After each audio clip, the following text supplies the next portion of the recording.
Hi అండి. అందరికీ నమస్తే. మనం ఎంత బిజీగా ఉన్నా, ఎక్కడికి వెళ్ళినా మన పనులు మనకే ఉంటాయి. ప్రతి ఇంటి ఇల్లాలకి ఇది తప్పని పనులనమాట. ఇంకా అక్కడ కూర్చున్నానే గానీ ఇంటి దగ్గర పనులన్నీ గుర్తొస్తా ఉన్నాయనమాట. ఇంక ఇంటికొచ్చేసి నా పనులైతే మొదలుపెట్టుకున్నాను. ఇంకా మనం ఇంటి చుట్టూతా ఫినిషింగ్ ఏయించడానికని చెప్పి ఇట్లా పిల్లర్స్ పోయించామనమాట. అవి తడుపుతా ఉంటే 5 నిమిషాలు, 10 నిమిషాలకే ఆరిపోతున్నాయి అని చెప్పి ఇంకా గోతాలంతా చుట్టేసి కట్టేసాము. అలా అయితే కొంచెం కూలింగ్ ఎక్కువసేపు ఉంటది కదా!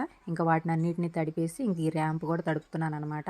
అయితే ఇంకా ఇవి కట్టించేటప్పుడు మొక్కలు చాలా వరకు పోయినియి. ఇంకా ఉన్న కొన్ని మొక్కలకి ఇట్లా నీళ్లు కూడా పెట్టేసి ఈ ర్యాంప్ అంతా తడుపుకుంటున్నాను. ఇంక ఇక్కడ కుండీలు కనిపిస్తున్నాయి చూసారా? ఇంకా అవైతే మా ఆడపడుచు పంపించిందనమాట. 11 కుండీలు తీసుకొచ్చాము. కొన్నిట్లో మొక్కలున్నాయి, కొన్నిట్లో అయితే లేవు.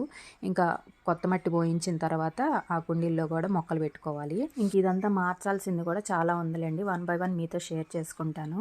ఇదండి చిన్ని వీడియో. వీడియో నచ్చితే లైక్ చేయండి. వీడియోలో మళ్ళీ